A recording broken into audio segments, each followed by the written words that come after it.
Grandes coisas fez o Senhor por nós e por isso nós estamos. Muitas são as aflições de um justo, mas o Senhor os livra de todas mesmo? É o que está escrito, né? E nós cremos.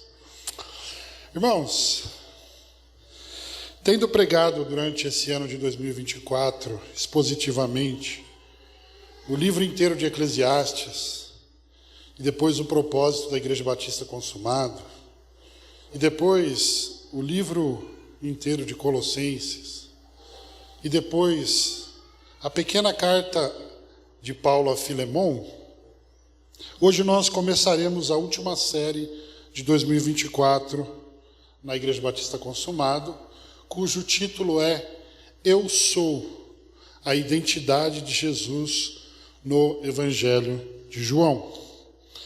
Irmãos, e sempre que nós falamos do Evangelho de Jesus, segundo o testemunho de João, nós precisamos lembrar que o próprio João, ele fala no capítulo 20, versículo 31, qual foi o propósito dele ao compor esse Evangelho.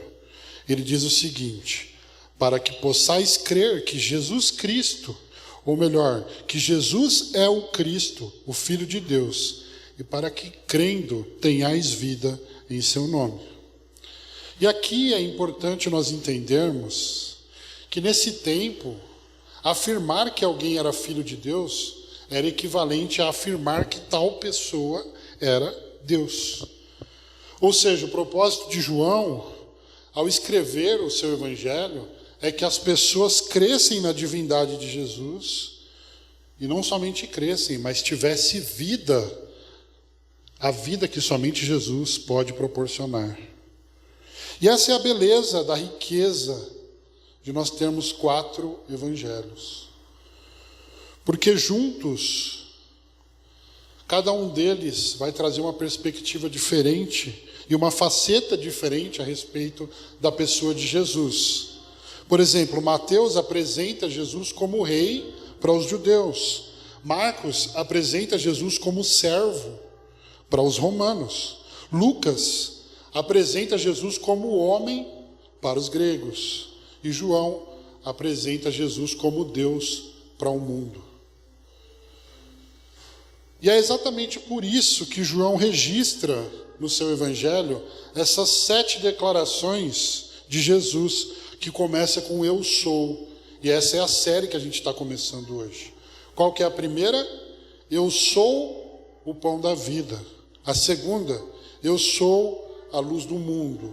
A terceira, eu sou a porta das ovelhas. A quarta, eu sou o bom pastor. A quinta, eu sou a ressurreição e a vida. A sexta, eu sou o caminho, a verdade e a vida.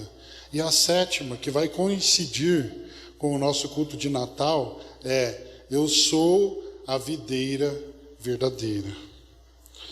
E essa expressão eu sou deve nos fazer lembrar de quando Moisés perguntou ao Senhor o que ele deveria dizer aos israelitas quando os israelitas lhe perguntassem sobre quem o havia enviado. E qual foi a resposta de Deus para Moisés? Você vai dizer para os israelitas que o eu sou me enviou a eles. Eu sou me enviou a vós. Ou seja, o apóstolo Paulo, ou melhor, força de costume, né? A gente pregou tanto Paulo esse ano, né? Mas o apóstolo João, ele está propositalmente aqui mostrando que Jesus faz a mesma afirmação que Javé, lá no livro do Êxodo. E isso significa que Jesus é Deus e que ele mesmo tinha consciência da sua própria identidade divina. Assim como Deus no Antigo Testamento disse, eu sou, me enviou a vós, Jesus repetidamente está dizendo, eu sou, eu sou, eu sou.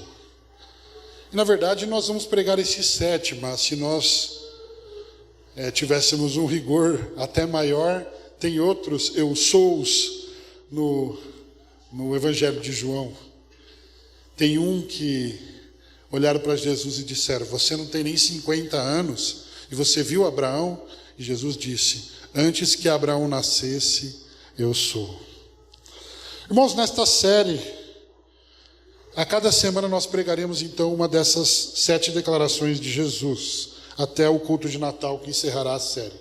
E a minha oração é para que nós possamos conhecer um pouco mais a respeito do nosso Senhor e Salvador Jesus Cristo, tendo fé em sua obra e vida ao encontrarmos com a sua pessoa. Esse é o propósito do Evangelho de João. Dito isso, eu quero convidar você a abrir a sua Bíblia no Evangelho de Jesus, segundo o testemunho de João, capítulo 6.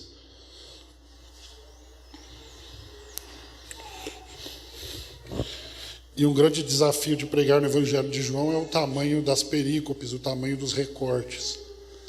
Se nós fôssemos pregar inteiro aqui, seria do versículo 1 até o 71. Mas a gente não vai fazer tudo isso, a gente vai do 25 ao 35.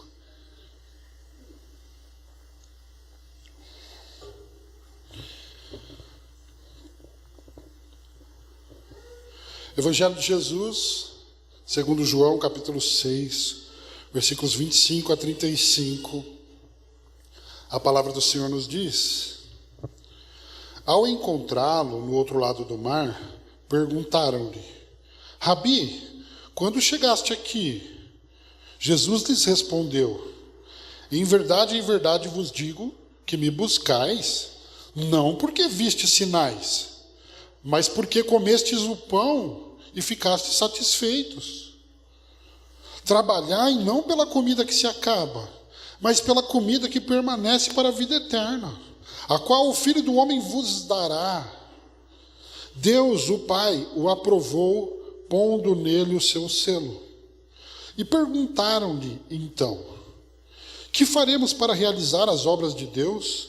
Jesus lhes respondeu: a obra de Deus é esta: crede naquele que ele enviou. Perguntaram-lhe então: que sinal fazes para que vejamos e creiamos em ti? Que realizas? Nossos pais comeram maná no deserto, como está escrito: deu-lhes pão do céu para comer. Jesus lhes respondeu: em verdade eu vos digo, não foi Moisés quem vos deu o pão do céu, mas meu Pai é quem vos dá o verdadeiro pão do céu. Porque o pão de Deus é aquele que desce do céu e dá vida ao mundo. E disseram-lhe: Senhor, dá-nos sempre desse pão. E Jesus lhes declarou: eu sou o pão da vida. Quem vem a mim jamais terá fome, e quem crê em mim jamais terá sede. Irmãos, neste diálogo, eu creio que Jesus apresenta 4 verdades sobre o pão de Deus. E ao longo da exposição, eu pretendo dizer para vocês quais são essas 4 verdades. Para a gente entender essa passagem, nós precisamos saber que no dia anterior, Jesus tinha multiplicado pães e peixes e alimentado uma multidão de pelo menos 5 homens, sem contar aqui as mulheres e as crianças. E naquele momento em que Jesus fez isso, a multidão ficou tão impressionada com o sinal operado por Jesus, que eles desejaram tomar Jesus à força e proclamá-lo rei entre eles. Só que Jesus escapou e foi sozinho para um monte. Enquanto isso, se nós lermos esse capítulo inteiro, nós vamos descobrir que os discípulos de Jesus atravessaram o mar em direção a Cafarnaum, até que já no meio da madrugada Jesus foi ao encontro deles. De que forma? Andando sobre as águas. E no dia seguinte, o que acontece? A multidão acorda de manhã, e para onde eles vão? Eles voltam para o lugar onde Jesus multiplicou pães. Eles estão supostamente em busca de Jesus. Eles voltam para aquele local, mas não tendo encontrado Jesus, eles entram em diversos barquinhos e vão para Cafarnaum. E o texto diz: em busca de Jesus. Eu estou colocando aspas, porque você vai perceber ao longo desse texto que não era bem Jesus que eles queriam. A questão é que esse povo não estava em busca de Jesus porque eles acreditavam na divindade de Jesus. Eles estavam em busca de Jesus por causa da utilidade de Jesus. Porque Jesus tinha um benefício que servia a eles. Um dia antes, Jesus pegou 5 pães e 2 peixinhos e alimentou 5.000 pessoas. E o texto diz que todos ficaram satisfeitos. Ninguém ficou reclamando do pedaço de pão que pegou. E o texto diz que sobraram ainda 12 cestos de pedaços de pão. Essa é a provisão e essa é a capacidade, esse é o poder de Jesus manifesto. Mas Jesus para eles era alguém, uma pessoa muito útil a partir daquele momento. Opa, esse homem faz multiplicar comida. Quem não quer estar perto dele? A verdade é que aquelas pessoas perceberam em Jesus uma oportunidade de obterem uma vida melhor. Para muitos, seguir Jesus significava a garantia de uma saúde melhor. Por quê? Porque Jesus vinha e curava os enfermos e os doentes. Quem não quer estar perto de Jesus? Estes viam Jesus como médico. E era o melhor convênio que eles podiam ter naquela época, sem dúvida. Para outros, seguir Jesus significava a garantia de alimento para a família. Porque ele era capaz de multiplicar a comida. Estes talvez estavam vendo Jesus como uma padaria, como um padeiro, como alguém que estava pronto ali para servi-los bem, para servir sempre. E ainda outros, eles seguiam Jesus, ou seguir Jesus para eles significava libertação política. Porque Jesus tinha poder para resolver os problemas do povo, e talvez o povo até colocou uma esperança de que esse homem poderia libertá-los de Roma, né? Então eles começaram a olhar para Jesus como um líder político. Observe bem, alguns viram Jesus como médico, outros viram Jesus como padeiro, outros viram Jesus como político. Por fim, a multidão foi atrás de Jesus, mas na verdade cada um estava atrás de um interesse próprio. E não de um interesse real por quem Cristo é. E é aqui que começa o diálogo do texto que nós lemos. A primeira parte do diálogo, versículo 25. Ao encontrá-lo no outro lado do mar, perguntaram-lhe: Rabi, quando chegaste aqui? E por que eles perguntaram isso? Porque eles perceberam que no dia anterior, Jesus foi para um monte e os discípulos atravessaram o lago, atravessaram o mar, melhor dizendo. Eles viram que Jesus não foi com os discípulos. E no dia seguinte, quando eles foram para a praia, eles contaram os barquinhos e estavam todos lá. E eles falaram: ué, como que Jesus atravessou? Imagino que Jesus poderia ter dito: se eu dissesse, vocês não acreditariam. Sim, ele foi andando sobre as águas, como a gente disse aqui. E aí ele vai responder nos versículos 26 e 27. Olha só, Jesus ele vai responder o seguinte: em verdade vos digo que vocês me buscam, não porque vocês viram sinais, mas porque vocês comeram pão e ficaram satisfeitos. E aí Jesus ele vai dizer: trabalhai não pela comida que se acaba, mas pela comida que permanece para a vida eterna, a qual o Filho do Homem vos dará. Deus, o Pai, o aprovou, pondo nele o seu selo. Portanto, irmãos, Jesus sabia que eles eram falciane, que eles estavam seguindo ali pela motivação errada, simplesmente porque eles queriam continuar comendo bem. E por isso Jesus aconselhou o povo a não buscar a comida perecível, mas a buscar a comida permanente. Não o pão físico que alimenta o corpo, mas o pão espiritual que alimenta a alma. É disso que Jesus está falando aqui. E aí Jesus também, ele faz uma afirmação interessante aqui. Ele disse ter sido aprovado pelo Pai, que pôs nele o seu selo. E com isso ele estava dizendo que os seus sinais não eram um fim em si mesmo, mas um meio de identificar o Messias prometido e aprovado pelo Pai. Tanto é verdade que se você ler os evangelhos, você vai descobrir que em um determinado momento, João Batista teve dúvida se ele apontou para o cordeiro certo.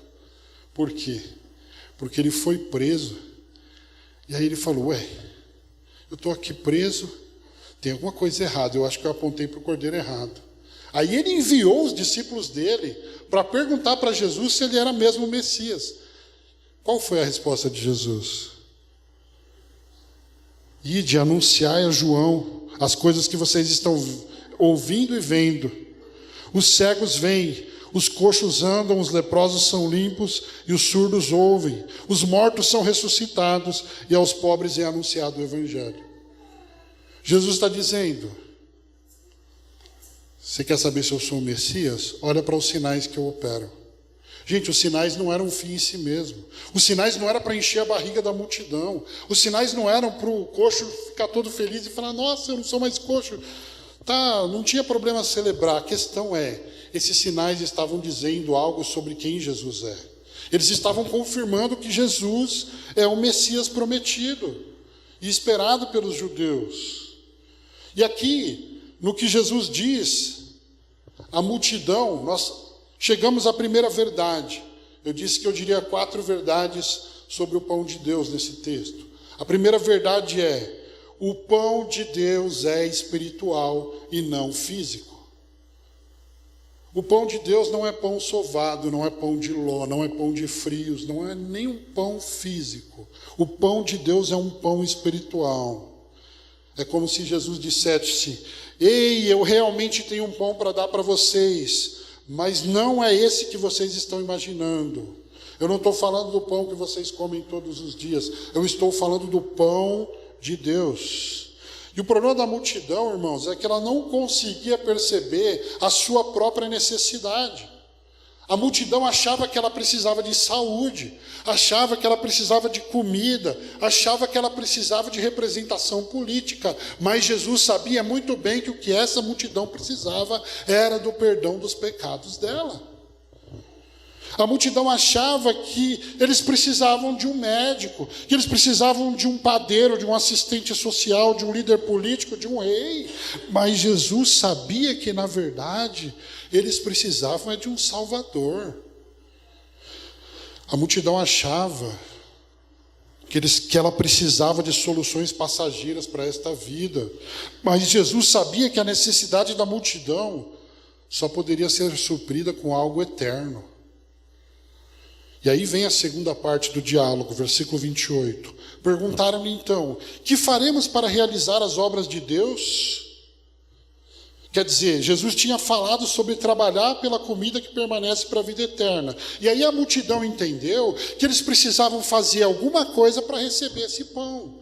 Que eles precisavam ser dignos, eles precisavam fazer alguma obra e através dessa obra ganhar esse pão. E aí é por isso que eles fazem a pergunta, que faremos para realizar as obras de Deus? Mas a resposta de Jesus a essa segunda pergunta da multidão é, a obra de Deus é esta, crede naquele que ele enviou. Quer dizer, ao invés de João dar uma ordem, ou uma lista de ordens para a multidão e dizer, obedeçam isso e vocês vão ganhar o pão, João está dizendo, vocês não precisam fazer nada, vocês precisam crer. Não, João, mas a gente não pode fazer... Não, Jesus está dizendo, melhor dizendo. Jesus está dizendo, vocês não precisam fazer nada, vocês precisam crer. É só isso. É só isso. Creiam naquele que ele enviou. A multidão queria comprar, a multidão queria barganhar, a multidão queria negociar, a multidão queria merecer o pão de Deus. Mas Jesus está dizendo, vocês só precisam crer e confiar em mim. E aqui a gente aprende a segunda verdade sobre o pão de Deus. Qual que é a primeira? O pão de Deus é espiritual e não físico. A segunda, o pão de Deus é de graça. Ele não é merecido. O que a gente faz para ganhar esse pão? Você não faz nada. Deus faz. Como que a gente ganha esse pão? Eu não tenho que trabalhar pela comida que... Não. Ele disse, sim, trabalhar pela comida que perece. Mas ele diz aqui que esse pão é de graça, esse pão não é merecido. Esse pão é recebido pela fé. Ele é obra de Deus e não dos homens. Ele é gratuito, ele não é comprado. Ele é entregue, ele não é merecido. E só há uma forma de recebê-lo, que é engolindo todo o nosso orgulho e reconhecendo a nossa condição espiritual de mendigos famintos. É só pela graça que você recebe esse pão. Não tem outra forma. Ah, Senhor, mas eu sou da igreja há tanto tempo, eu acho que eu posso receber de outra forma. Não pode. Ah, Senhor, mas eu tenho 50 anos na igreja, 30, 20. Miserável. Não pode. Só tem uma forma de ganhar esse pão. É pela graça. É o que Jesus está dizendo para a multidão.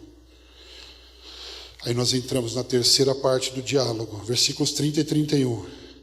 Terceira pergunta da multidão para Jesus: que sinal fazes para que o vejamos e creiamos em ti? Que realizas? Nossos pais comeram o maná no deserto. Como está escrito, deu-lhes pão do céu para comer.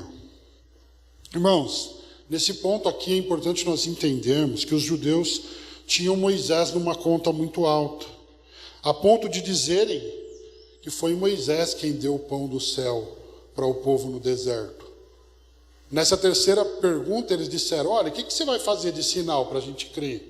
Você não quer que a gente creia? Então faz um sinal aí. Moisés fez cair pão do céu.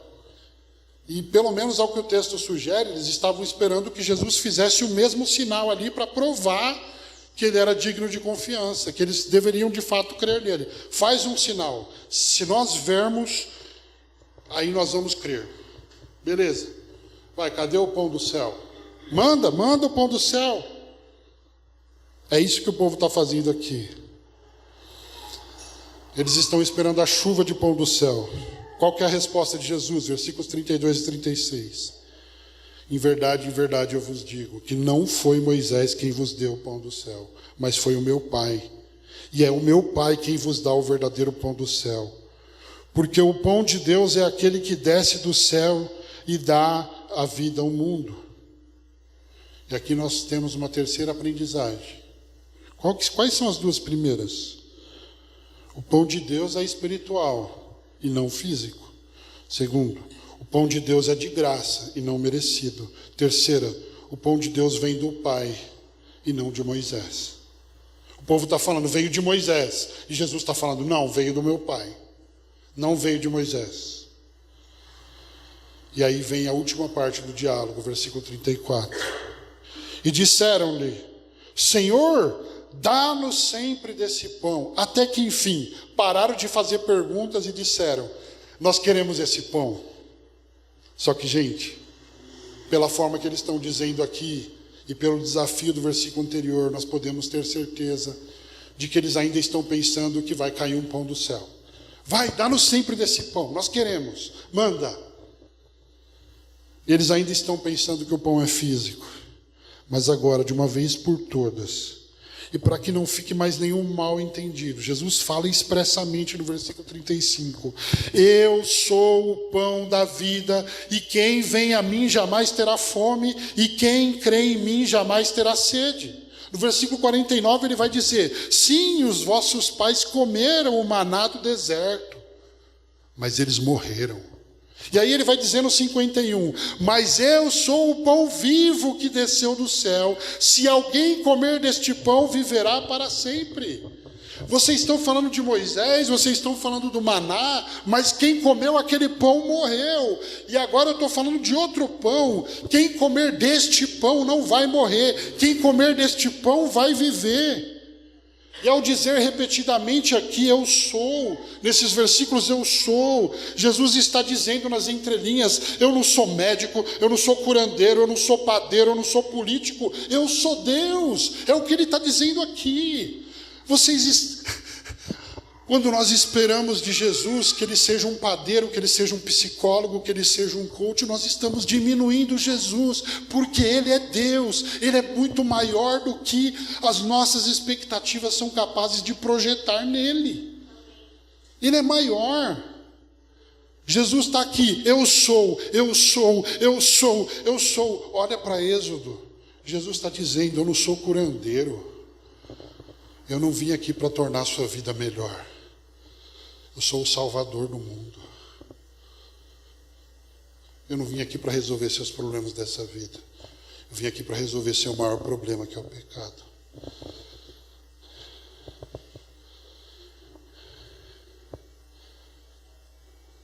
A primeira verdade sobre o pão de Deus. O pão de Deus é espiritual e não físico. A segunda, o pão de Deus é de graça, ele não é merecido. A terceira, o pão de Deus vem do Pai, não de Moisés. E a última, o pão de Deus é Jesus Cristo e ninguém mais. Ele disse: eu sou o pão vivo que desceu do céu. Sou eu. E como você acha que a multidão reagiu? Se você continuar lendo esse texto até o final, você vai descobrir que a multidão falou: o quê? Que discurso duro é esse?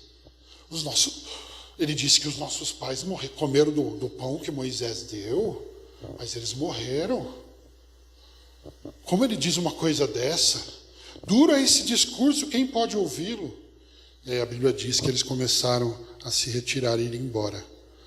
Não, porque a gente quer o Jesus que fala as coisas que a gente quer ouvir. A gente quer o Jesus que concorda conosco. A gente quer o Jesus que fala a palavra que a gente quer ouvir, na hora que a gente quer ouvir, do jeito que a gente quer ouvir. E ai de Jesus se mudar e ousar nos confrontar. Essa geração tem rejeitado o Deus da justiça, que é o mesmo Deus de amor. Só que a gente apresenta Ele como Deus de amor, mas não o Deus que exercerá juízo sobre todos os homens. A gente gosta de parte do que Ele é, mas não de tudo que Ele é. A gente apresenta parte do que Ele é, mas não tudo. Afinal de contas, como vai ficar minha vida como pregador se eu não agradar as pessoas que estão ouvindo? Como que eu vou me sustentar se eu trouxer mensagens duras? Imagina Jesus preocupado ali. Não, peraí, essa do pão é melhor eu não soltar agora. Está aqui no meu esboço, mas eu não vou soltar agora. Porque pode ser que a multidão não goste. E pode ser que as pessoas comecem a ir embora. Gente, se você ainda não entendeu, olha para esse texto, entenda de uma vez por todas. Multidão não é discípulo. Multidão é multidão. Multidão é multidão. Sabe? É como esses dias eu estava ouvindo uma pregação de um pastor, que ele falou, você fala, quem é Jesus para você? Para mim Jesus é tudo. Ele fala, se você define assim, você mostra que para você Jesus não é nada, porque você não é nem capaz de defini-lo com as palavras. Sabe? A gente pouco conhece desse Cristo. Se você tivesse que evangelizar uma pessoa hoje, qual texto você escolheria? Não, vamos escolher o da mulher adúltera. Vamos escolher aquele que diz não julgueis. Vamos escolher aquele que é mais leve. Aquele que ele fala assim, venham a mim vocês que estão cansados e sobrecarregados e eu vos aliviarei. Ok, não tem problema. Mas em algum momento a gente também tem que dizer, ele é o pão vivo que desceu do céu. Não, mas isso é ofensivo. Não importa. Eu sou o caminho, a verdade e a vida. Mas essa é uma afirmação de exclusividade. Exatamente. Vai ofender todos aqueles que falam, não, mas há vários caminhos para Deus. Cada um tem o seu.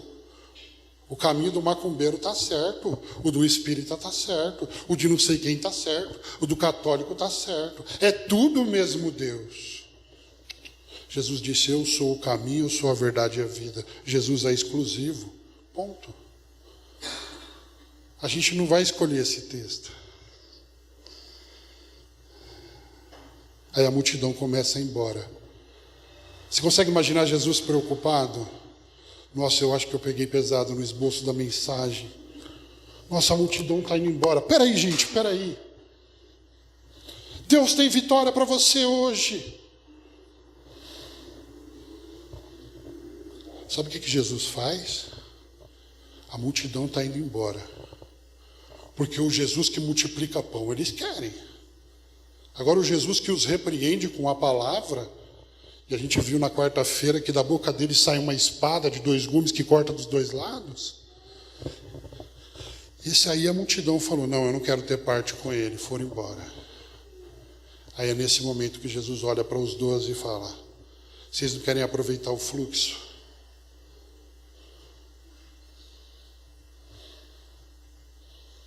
Aproveita. A multidão toda está saindo. Sabe quando você está na faculdade, uma sala de 100 pessoas e você está com vergonha de levantar? Só que aí de repente 4 levantam. Você fala, esse é o momento. Se eu não levantar agora, eu não levanto mais.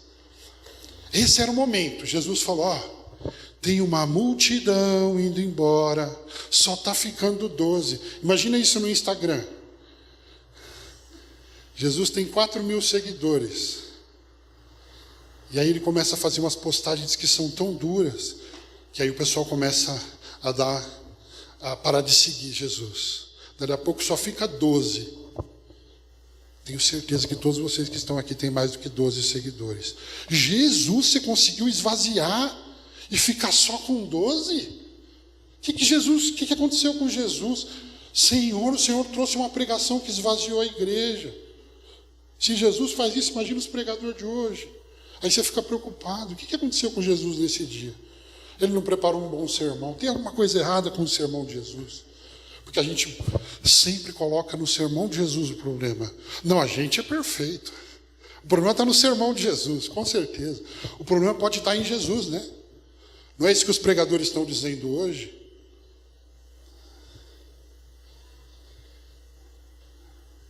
Vocês não querem ir embora também?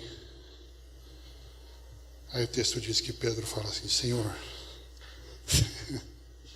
para quem? Para quem eu vou? Eu vou para os coaches? Eu vou para aquelas pessoas que vão usar as palavras agradáveis? E o coach está levando 100.000 curtidas aí num vídeo no YouTube. Está ganhando muito dinheiro. Enfim, no dia final vai ouvir, não vos conheço. Mas está ganhando dinheiro, está bombando. Não é isso que a gente vê hoje? Olha esse pregador, 5 milhões de seguidores, deve ser muito bom. Olha, o vídeo dele está na Netflix. Não tem evangelho, não tem desafio, não tem a mensagem do pecado e não tem a mensagem da redenção. É vazio do evangelho. Ah, mas ele é tão gente boa. Ah, mas eu me sinto tão bem quando eu escuto. Olha para Jesus, a multidão está indo embora. E aí Pedro fala, Senhor, para quem iremos nós? É o Senhor quem tem as palavras de vida eterna.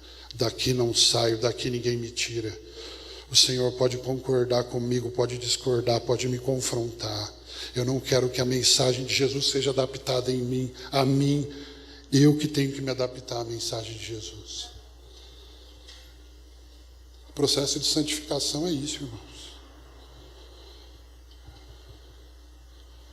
O processo de santificação é nós entendermos que não é a mensagem de Jesus que tem que mudar, sou eu que tenho que mudar. Jesus não se importa se ficar 12 e a multidão toda foi embora, porque Jesus disse para a gente, indo façam discípulos. Ele não disse, indo façam multidão.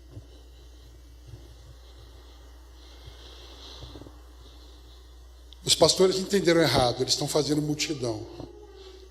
Eles estão adaptando a mensagem de Jesus para atrair a multidão. Mas Jesus mandou a multidão embora. Porque a multidão queria pão. Porque a multidão queria saúde.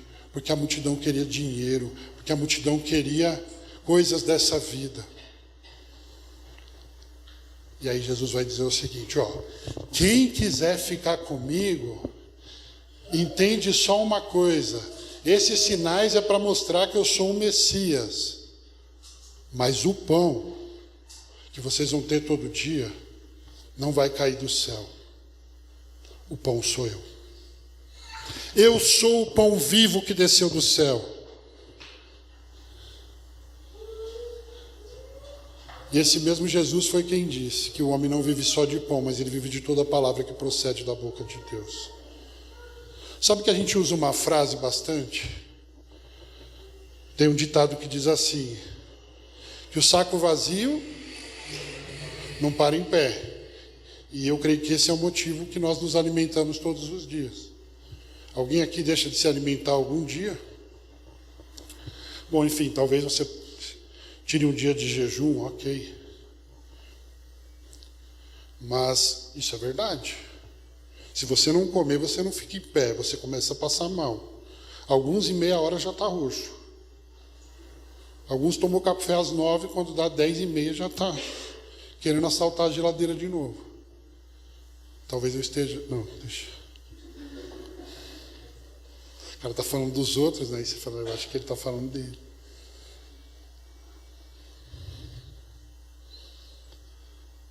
Mas será que a gente leva também tão a sério o fato de que a Bíblia diz que nós temos uma parte material e uma parte imaterial? Será que a gente alimenta a nossa alma com a mesma disciplina que a gente alimenta o nosso corpo? Será que a gente valoriza a nossa alma com a mesma disciplina que a gente valoriza o nosso corpo? A gente não fica sem comer. Mas quantos dias a gente fica sem ler a palavra? E Jesus disse que o homem não vive só de pão, mas ele vive da palavra. E às vezes você fala, eu não sei porque que eu estou tão morto. É a distância da palavra. Tem uma história famosa que dizia que uma irmã falava para o pastor, pastor, eu não leio mais a Bíblia porque eu perdi meu óculos. E aí quando ela foi, encontrou o óculos, estava no meio da Bíblia. Na verdade, ela não perdeu o óculos. Ela perdeu o óculos porque ela não lia a Bíblia, né? A gente não vive só de pão. A gente vive de toda a palavra que sai da boca de Deus. Nós aprendemos aqui hoje que o pão de Deus é espiritual e não é físico. Ele é de graça e não merecido. Ele vem do Pai e não de Moisés. E o pão de Deus é Jesus Cristo e ninguém mais. Meus irmãos, as coisas não estão muito diferentes daquele tempo. Muitos líderes estão apresentando Jesus como médico, psicólogo, filósofo, mestre da moral, gênio da lâmpada mágica, amuleto, político, Jesus, assistente social, coach, mas não o salvador dos pecados do seu povo. Nós temos uma mensagem sendo pregada nas igrejas, um evangelho sem cruz. E se você somar por A mais B, você sabe que um evangelho sem cruz não é o evangelho de Jesus Cristo, é um falso evangelho. Né? Faz aí uma campanha, quem gosta de campanha? Campanha 7 dias para conseguir a prosperidade e a vitória. Faz uma, campanha dos 3 passos para morrer. Negue-se a si mesmo, tome a sua cruz e siga-me. Vê quantas pessoas estarão presentes. Enfim, Jesus tem sido apresentado dessa forma. Muitas pessoas também seguem Jesus porque querem ter uma vida melhor, para obter bênçãos, proteção, saúde, segurança, bem-estar, prosperidade financeira, social, emocional, psicológica, enfim. Só que o Senhor conhece a motivação do nosso coração. E Ele sabe quem quer Jesus e quem quer os benefícios de Jesus. Ele sabe quem ama o Deus da bênção e quem ama a bênção de Deus apenas. E se Jesus é só um meio para eu conseguir o que eu verdadeiramente quero, então eu não sou discípulo, eu sou multidão. Quando Jesus multiplicar pães, eu vou estar fechado com Ele. Quando Jesus abençoar minha família, eu vou estar fechado com Ele. Mas no dia mal eu vou falar, não, dura esse discurso, dura esse acontecimento. Quem pode ficar do lado desse homem?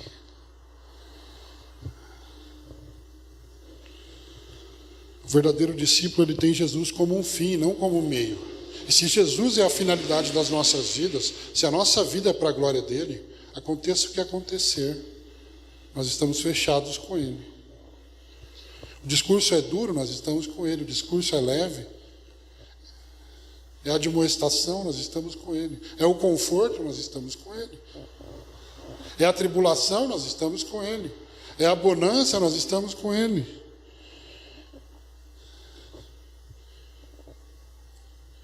Porque não é sobre nós termos ou não problemas, mas é sobre nós termos Cristo em todos os momentos das nossas vidas. Jesus não veio ao mundo para nos dar uma vida melhor e mais confortável, mas para nos dar a vida que nós perdemos quando nós pecamos contra Deus. Irmãos, desde que o pecado entrou no mundo, todos os filhos de Adão, todos nós, jazemos em miséria espiritual. A nossa alma é pobre e pedinte. Nós somos como mendigos, famintos, sem comida, sem recursos, sem atenção.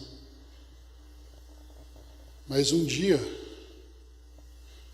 quando nós estávamos ainda lançados na sarjeta, no beco, perdidos, desolados, cegos, sem esperança, sem Deus no mundo, alguém se aproximou e se compadeceu de nós. Alguém olhou para a nossa pobreza e nos ofereceu pão. Pão espiritual, pão imerecido, pão de graça. O Pai nos enviou o seu pão, Jesus Cristo, o pão vivo que desceu do céu, aquele que verdadeiramente nos alimenta e nos satisfaz. Mesmo quando nos fere, Ele está nos curando. Esse é o nosso mestre, aquele sobre quem 2 Coríntios 8, 9 vai dizer: vocês conhecem a graça do nosso Senhor Jesus Cristo, que sendo rico, tornou-se pobre por vossa causa, para que vocês fossem enriquecidos por sua pobreza. Ele trocou um manto real por um pano ensanguentado. Ele trocou o cetro real por um caniço que os soldados batiam na cabeça dele. Fala, mostra aí, profetiza-nos, quem te bateu? Ele trocou a sua coroa de ouro por uma coroa de espinhos. E ele trocou o seu trono por uma cruz. Ele trocou o lugar de glória dele pelo nosso lugar de condenação. E é só por isso que todo aquele que crê hoje não é mais um mendigo, ele é alimentado pelo pão vivo que desceu do céu. Meu irmão, não foi o nosso trabalho que nos tirou das ruas, não foi o nosso trabalho que nos desfez a condição de mendigos, foi o trabalho de Jesus na cruz que nos deu pão. É o que Deus faz por nós ao entregar Jesus em nosso lugar, que nos alimenta, que nos dá alegria, que nos dá satisfação verdadeira, satisfação que a gente não acha no pão dessa vida, satisfação que a gente não acha no dinheiro, satisfação que a gente não acha nos prazeres, satisfação que a gente não acha no sexo, satisfação que a gente não acha em nada neste mundo, está nele. Ele é o pão vivo que desceu do céu.